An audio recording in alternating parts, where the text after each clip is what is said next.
मेरा नाम आरती है। मैं हरियाणा की एक गरीब परिवार की बेटी हूँ। मैं और मेरा परिवार हरियाणा के एक मोहल्ले में रहता था। हम दो भाई बहन थे। हमारे माता पिता के मरने के बाद हम दोनों भाई बहन अकेले रह गए थे। मेरे भाई का नाम राहुल था। बचपन में ही मेरे माता पिता का देहांत हो गया था। एक हादसे ने उन दोनों की जान ले ली थी। उस समय मेरी उम्र 14 साल थी। मेरे भाई की उम्र 8 साल थी। मैं एक मामूली सी लड़की थी, जबकि मैं दिखने में भी खूबसूरत नहीं थी, बल्कि ऐसा कह लीजिए कि मैं तो बहुत बदसूरत लड़की हूँ। मेरा रंग बेहद काला था और मेरा छोटा भाई वह तो कहीं से भी मेरा भाई नहीं लगता था, जबकि मैं उसकी बड़ी बहन थी। लोग देखकर उसको कहते थे कि यह बहुत खूबसूरत बच्चा है। वह रंग का बिल्कुल गोरा था और उसकी शक्ल का नक्शा भी बहुत प्यारा था। छोटी उम्र में ही मेरे ऊपर घर की जिम्मेदारियों का बोझ आ गया था। मैंने अपनी पढ़ाई भी छोड़ दी थी। उस समय मैं चौथी कक्षा में थी और मेरा भाई दूसरी कक्षा में पढ़ता था। हम दोनों भाई बहन एक ही स्कूल जाते थे। स्कूल में या आस पड़ोस के बच्चे मुझे बदसूरत कहकर पुकारते थे, क्योंकि मेरा रंग काला था। जिस समय मेरी माँ जिंदा थी, वह मुझसे बहुत प्यार करती थी, लेकिन वह मेरे छोटे भाई से प्यार नहीं करती थी। और मैं यही सोचती रहती थी कि शायद मेरी माँ इसलिए उसके सामने मुझसे ज़्यादा प्यार करती है, ताकि मेरी बदसूरत होने की वजह से बुरा ना मान सकूं। और मैं यह ना सोचूं कि लोगों की तरह मेरी माँ भी मुझे रंग की वजह से प्यार नहीं करती। मेरी माँ ही थी जो मुझसे बहुत प्यार करती थी। उन्होंने मुझे मेरे छोटे भाई से ज़्यादा मुझे प्यार दिया था, जबकि बेटे तो माँओं के बहुत लाडले होते हैं। और मेरे पिता हम दोनों भाई बहन को बहुत प्यार किया करते थे। माता पिता के सामने मेरी ज़िंदगी बहुत अच्छी गुजर रही थी, लेकिन माँ की एक बात मुझे बहुत अजीब लगती थी। मेरी माँ का व्यवहार हमेशा मेरे साथ तो बहुत अच्छा रहता था, लेकिन मेरे भाई छोटे भाई के साथ बहुत बुरा रहता था। वह उससे प्यार नहीं करती थी और ना ही कभी उससे ज़्यादा बातचीत किया करती थी। मैं अपने छोटे भाई से बहुत प्यार करती थी, इसलिए मैंने और पिताजी ने कभी भी उसको निराश नहीं होने देते थे। और अगर मैं अपने छोटे भाई के लिए कोई चीज़ लाया भी करती थी, तो मेरी माँ मुझे मना कर दिया करती थी। कहती थी कि तुम्हारे पिता उसके लिए हर चीज़ लेकर आते हैं, तो फिर तुम्हें उसके लिए कोई भी चीज़ लाने की कोई ज़रूरत नहीं है। यहाँ तक कि माँ मुझे उसके कमरे में भी ज़्यादा नहीं जाने देती थी। माँ की यह बात मुझे कभी समझ नहीं आई थी कि आखिर वह उसके साथ ऐसा क्यों करती है, और उनके चेहरे पर एक अजीब सी बेचैनी मुझे नज़र आती थी। मगर मैं उनकी इस बात को हमेशा ही नज़रअंदाज कर दिया करती थी। यही सोचती थी कि शायद वह मेरे सामने ऐसा सब कुछ करती है, जबकि मेरा छोटा भाई तो कभी माँ से कोई चीज़ मांगता भी नहीं था और ना ही कभी उनसे बदतमीजी करता था, बल्कि वह तो उन्हें हमेशा मामा कहकर उनके आगे पीछे घूमता रहता था। लेकिन माँ थी कि कभी पलटकर उसको जवाब ही नहीं देती थी। तो ना जाने क्यों माँ उसके साथ ऐसा व्यवहार क्यों करती थी। किस्मत ने मुझे ऐसा मौका नहीं दिया था कि मैं कभी अपनी माँ से इस बारे में बात कर सकती, क्योंकि मेरी माँ जल्द ही हमें छोड़कर चली गई थी और पिताजी भी जल्द ही हमें इस दुनिया से छोड़कर चले गए थे। उसके बाद हम दोनों भाई बहन इस छोटे से घर में अकेले रह गए थे। यह घर मेरे पिताजी ने अपनी ईमानदारी की कमाई से बहुत मेहनत से बनाया था, इसलिए हमें यह फिक्र नहीं थी कि कभी हमें इस घर को छोड़ना भी पड़ेगा। लेकिन अब बात थी तो सिर्फ हमारी। परवरिश करने के लिए तैयार नहीं था। खानदान के सभी लोग तो दूसरे शहरों में रहते थे, इसलिए वह लोग हमारे घर बहुत कम आते जाते थे। माँ पिताजी के मरने के बाद ज़्यादातर लोग मेरे छोटे भाई को अपने साथ ले जाने के लिए तैयार थे। एक तो वह खूबसूरत था और दूसरी बात यह कि वह एक लड़का था और मैं लड़की थी, और फिर बदसूरत थी। मैं तो जवान होकर उन लोगों पर बोझ ही बन जाती और वह जवान होकर उन लोगों को कमा कर ला कर देता। इसलिए उसको ले जाने के लिए सब तैयार थे, लेकिन कोई भी मुझे अपने घर में रखने के लिए तैयार नहीं था। लेकिन मैंने सोच लिया था कि मुझे क्या करना है।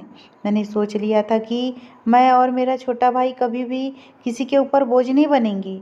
माँ के जाने के बाद घर की जिम्मेदारी मुझ पर आ गई थी, इसलिए मैं घर के सारे काम किया करती थी। हम दोनों का खाना पीना बहुत मुश्किल से हो रहा था, इसलिए मैंने पड़ोस के ही घरों में झाड़ू बर्तन करना शुरू कर दिया था। जिस घर में मैं काम किया करती थी, वह लोग बहुत अमीर थे और मेरे छोटे भाई के लिए भी खाना पैक कर दिया करते थे। और मुझे वहाँ से सैलरी भी अच्छी मिलती थी, इसलिए हम दोनों का गुजारा ठीक ठाक हो रहा था। मैंने अपने छोटे भाई की पढ़ाई को नहीं छुड़वाया था, क्योंकि मेरे पिताजी चाहते थे कि वह बड़े होकर डॉक्टर बने, और उसको खुद भी डॉक्टर बनने का बहुत शौक था। मैं उसकी इस ख्वाहिश को हर हाल में पूरा करना चाहती थी, और मैं सोचती थी कि बड़े होकर अगर वह किसी मुकाम तक पहुंच जाएगा तो फिर हमें दोनों भाई बहन की ज़िंदगी बहुत अच्छी गुजरेंगी। जबकि मैं तो बहुत बदसूरत थी, इसलिए मेरी शादी होना तो बहुत नामुमकिन सी बात थी।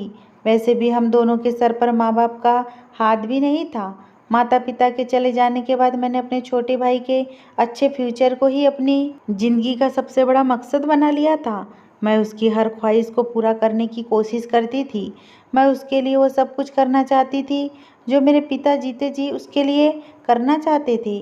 मैं तो पढ़ नहीं सकी थी, इसलिए मैं चाहती थी कि मेरा भाई पढ़ लिख कर कामयाब बन जाए। मुझे तो हालात ने पढ़ने नहीं दिया था, इसलिए मैंने अपने भाई को डॉक्टर बनाने के लिए बहुत कोशिश की थी और लोगों के घर जाकर काम किया करती थी। एक दिन में 2 घर जाकर काम किया करती थी और पूरा दिन काम करते करते ही गुजर जाता था। अपने छोटे भाई के खातिर शायद ही ऐसा कोई काम होगा जिसको मैंने नहीं किया होगा। पैसे कमाने के लिए मैंने बहुत धक्के खाए थे और लोगों की बहुत सारी बातें भी सुना करती थी। अगर मेरी जगह कोई खूबसूरत लड़की होती तो उसे इतना सब कुछ नहीं सहना पड़ता। शायद लोग उसकी खूबसूरती की वजह से उसे घर में काम के लिए रख लिया करते, मगर मैंने कभी हिम्मत नहीं हारी थी और कोशिश जारी रखी थी। आखिरकार मुझे एक बड़े घर में नौकरानी के तौर पर रख लिया गया था। फिर इसी तरह से करते करते मैंने 1-2 घरों में और काम करना शुरू कर दिया था। ज़िंदगी इसी तरह से गुजर रही थी। मेरे भाई ने अपने स्कूल की पढ़ाई पूरी कर ली थी। मैं हर महीने उसके स्कूल की फीस से अलग कुछ पैसे और जोड़ लिया करती थी, ताकि अगर मैं उसका किसी कॉलेज में एडमिशन कराऊँ तो मुझे उसके एडमिशन के लिए कोई परेशानी ना झेलनी पड़े। इसी तरह पैसे जोड़ जोड़ कर मैंने अपने भाई का बहुत अच्छे कॉलेज में एडमिशन करा लिया। मैं जिस घर में काम किया करती थी, वह लोग मेरी सैलरी को टाइम टू टाइम बढ़ा दिया करते थे। मेरी मेहनत और लगन देखकर इसी तरह मैंने अनपढ़ और बदसूरत होने के साथ साथ बहुत सारे पैसे कमा लिए थे और अपने भाई को काबिल डॉक्टर बनाने में कामयाब हो गई थी। मेरे भाई को डॉक्टर की डिग्री मिल गई थी और मैं इस बात पर बहुत खुश थी। मैंने जो भी सोचा था और पिताजी की जो ख्वाहिश थी उसको भी पूरा कर दिया था। मेरा भाई भी बेहद खुश था, क्योंकि उसकी भी बचपन की ख्वाहिश पूरी हो गई थी। अपनी डॉक्टरी की पढ़ाई पूरी करने के बाद मेरे भाई ने नौकरी के लिए अप्लाई कर दिया था। वह मुझसे कहता था, दीदी आपको अब काम करने की कोई ज़रूरत नहीं है, अब मैं घर पर रहकर आराम करूं और वह घर का सारा खर्चा उठा लिया करेगा। मुझे बहुत खुशी हुई थी कि मेरे भाई को जिम्मेदारी का एहसास था, लेकिन मैं कभी भी घर की सारी जिम्मेदारियां का बोझ उस अकेले पर नहीं डालना चाहती थी, क्योंकि अब मैं उसकी ख्वाहिश को पूरा कर चुकी थी।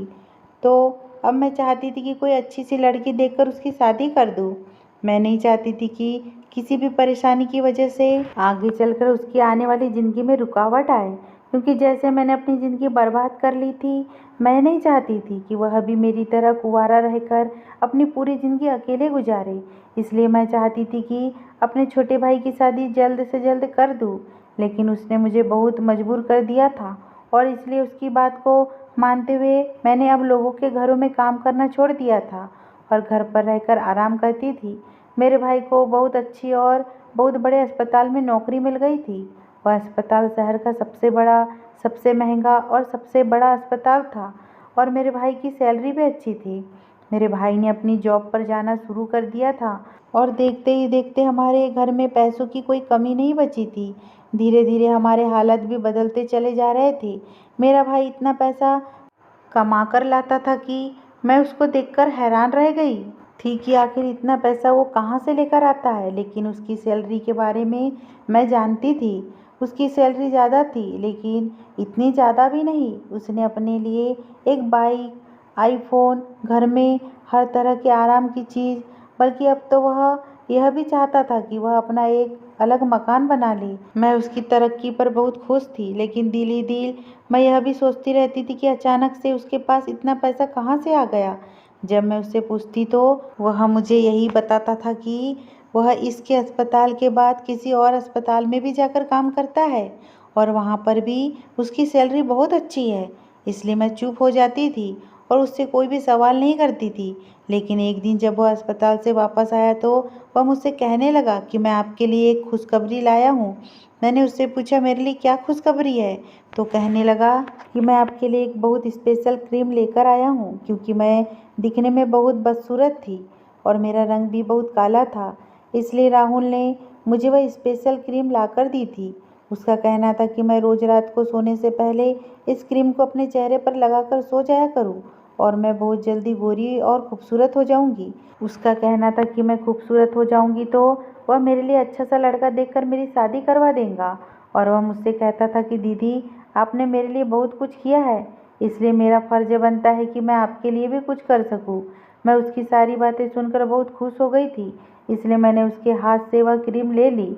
और उसने मुझे एक शर्त भी बताई थी कि उसका कहना था कि मुझे 1 महीने तक घर से बाहर बिल्कुल भी नहीं निकलना है, ना तो किसी से मिलना है और ना ही किसी को अपने घर में आने देना है और ना ही मुझे शीशा देखना है।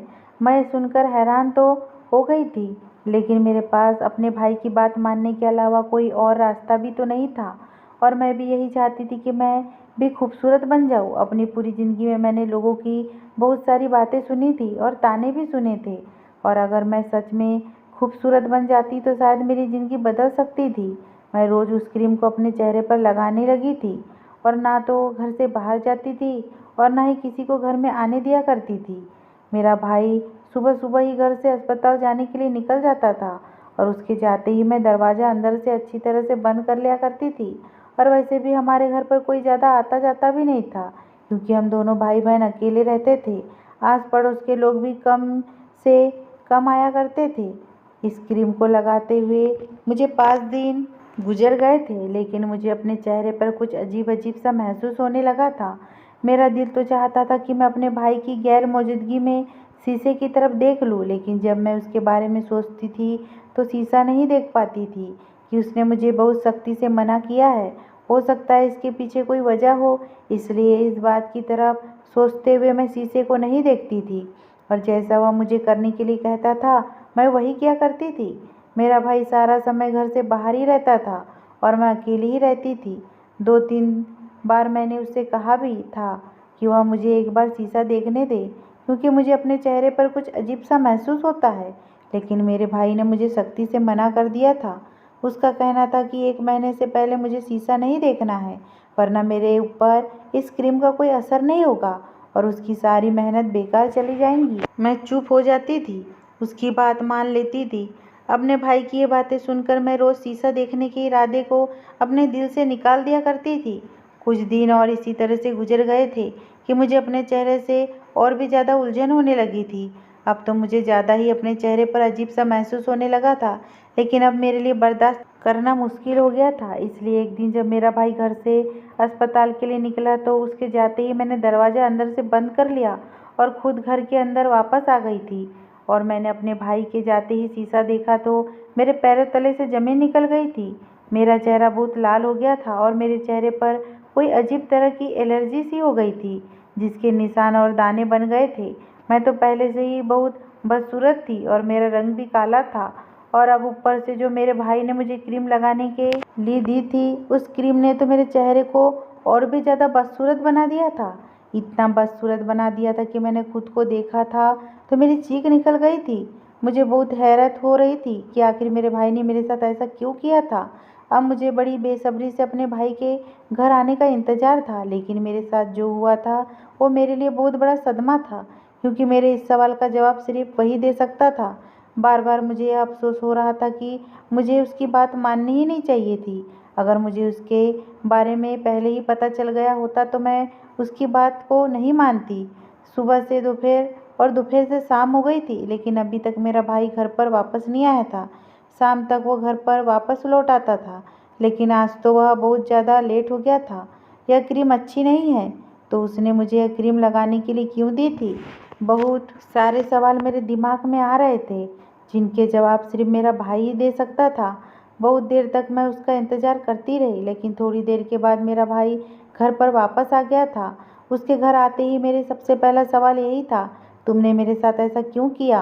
वह इस बात पर हैरान रह गया था और उसने मुझे मना किया था कि मैं 1 महीने से पहले शीशा नहीं देखूंगी और ना ही घर से बाहर जाऊं, लेकिन मैंने उसकी सारी बातों को नज़रअंदाज कर दिया था और उसे यह कहने लगी कि तुमने मेरे भाई होकर मेरे साथ यह सब कुछ क्यों किया, जबकि मैंने तो बचपन से ही तुम्हारे साथ इतना सब कुछ अच्छा किया है। मैंने तुम्हें डॉक्टर बनाने के लिए क्या कुछ नहीं किया था। मेरा भाई सारी बातें खामोशी से सुन रहा था और उसका कहना था कि मैं आपकी बदसूरती का मजाक नहीं बना रहा था, बल्कि मैंने तो अपने साथ काम करने वाले एक डॉक्टर के साथ मिलकर यह क्रीम तैयार की थी और कहने लगा कि इससे पहले भी मैं बहुत सारी दवाइयाँ और क्रीम तैयार कर चुका हूँ और इससे लोगों को फ़ायदा भी बहुत हुआ है।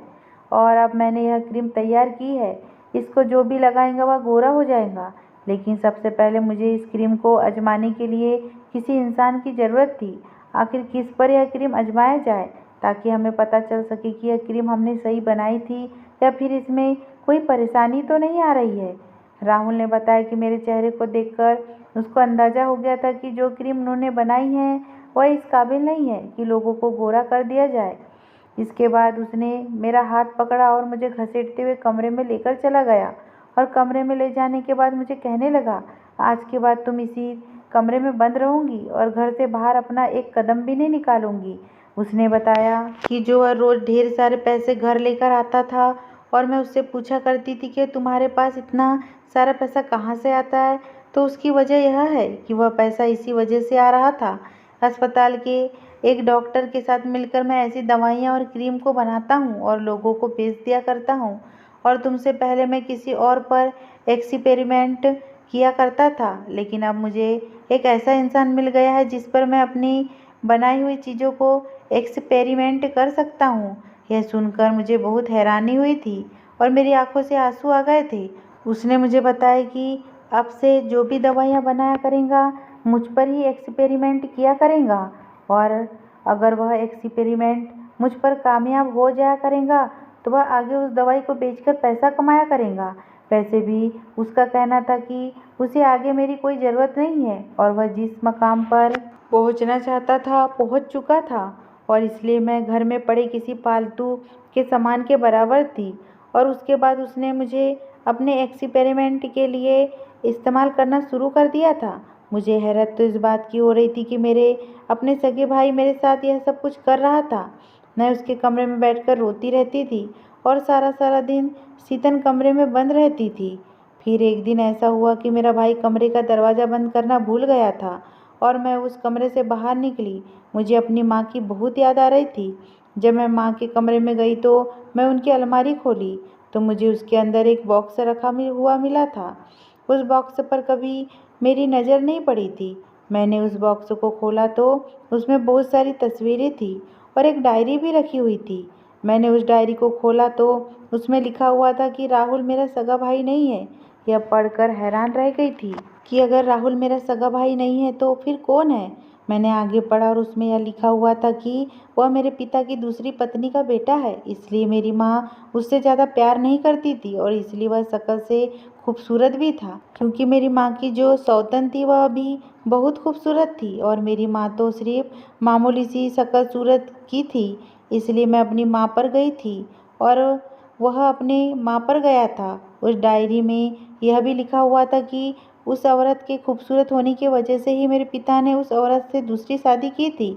इसलिए मेरी माँ नहीं चाहती थी कि मैं उससे ज़्यादा बात क्या करूँ और उसके लिए मुझे कुछ भी करने को मना किया करती थी, क्योंकि वह अपनी माँ पर गया था। कभी भी इंसान की फितरत नहीं बदलती। माँ का कहना था कि राहुल की माँ ने भी मेरी माँ को धोखा दिया था, क्योंकि मेरे पिता की जो दूसरी पत्नी थी वह कोई और नहीं बल्कि मेरे माँ की दोस्त की बहन थी। मेरे पिता भी देखने में बहुत अच्छे थे। जब से मेरी माँ की शादी हुई थी तभी से वह मेरे पिता को बहुत पसंद करती थी, इसलिए उन्होंने चोरी चुपके मेरे पिता से अफेयर चला लिया और उन्होंने अपनी बहन की दोस्त को इतना बड़ा धोखा दिया था कि उसके पति को अपने प्यार के जाल में फंसाकर उनसे शादी कर ली थी और हमारे घर में आ गई थी। और फिर शादी के कुछ दिनों बाद राहुल पैदा हुआ था और राहुल के जन्म देने के बाद वह इस दुनिया से चली गई थी। मेरे पिता चाहते थे कि इस बच्चे की बहुत अच्छी परवरिश हो, इसलिए उन्होंने राहुल को लाकर माँ की गोद में डाल दिया था। मेरी माँ ने राहुल की परवरिश की थी। लेकिन उनके दिल में यही रहता था कि वह उनकी सौतन का बेटा है, और वह भी ऐसी सौतन जिसने धोखा देकर उनके पति से शादी की थी, जो कि और कोई नहीं, उनकी दोस्त की बहन थी। इसलिए माँ मुझे मेरे छोटे भाई से दूर रखती थी। वैसे भी जैसी माँ होती है ऐसे ही बच्चे भी होते हैं। उसने आज मुझे धोखा दे दिया था और मुझे इस घर में कैद कर दिया था। सिर्फ अपने एक्सपेरिमेंट के लिए उसने मुझे इस घर में कैदी बनाकर रख लिया था। लेकिन मैं इस घर में अब नहीं रहना चाहती थी। मैंने सोच लिया था कि अब मैं इस घर से भाग जाऊंगी। मुझे एक यही रास्ता नज़र आ रहा था घर से भाग जाने का, क्योंकि उस समय मेरा भाई घर पर मौजूद नहीं था। और मैं यही सोचकर डर रही थी कि ना जाने अगर अब मैं यहाँ पर और रुक गई तो वह मेरे साथ क्या क्या करेगा। मेरे चेहरे को तो पूरी तरह से खराब कर चुका है। इसलिए जितनी जल्दी हो सकता है मुझे यहाँ से निकलना था। मैं घर से निकलते ही बहुत कोशिश की थी। आखिरकार मैं घर से निकलने में कामयाब हो गई थी और मैं घर से बाहर भी आ गई थी। उसके बाद मैं पुलिस स्टेशन की तरफ चली गई और मैं पुलिस को यह सब बातें बताना चाहती थी। पुलिस स्टेशन पहुंचते ही मैंने पुलिस को सारी बातें बता दी थी, और जो क्रीम मैं लगाती थी वह क्रीम भी मैं अपने साथ पुलिस को देने सबूत के तौर पर ले गई थी। मैं नहीं चाहती थी कि अब राहुल मेरे अलावा किसी और के साथ भी यह सब कुछ करे, और मैंने यह सारी हकीकत पुलिस को बता दी थी। पुलिस का कहना था कि आपको फिक्र करने की कोई ज़रूरत नहीं है, हम जल्द ही उस लड़के को गिरफ्तार कर लेंगे। आपको घबराने की ज़रूरत नहीं है, हम सारे मामले को संभाल लेंगे। पुलिस ने जब वह क्रीम जांच के लिए भेजी तो उसकी रिपोर्ट आने के बाद पुलिस ने मेरे भाई को और उसके साथ मिले हुए डॉक्टर को भी अरेस्ट कर लिया था। वह दोनों मिलकर बहुत ही खतरनाक जुर्म किया करते थे।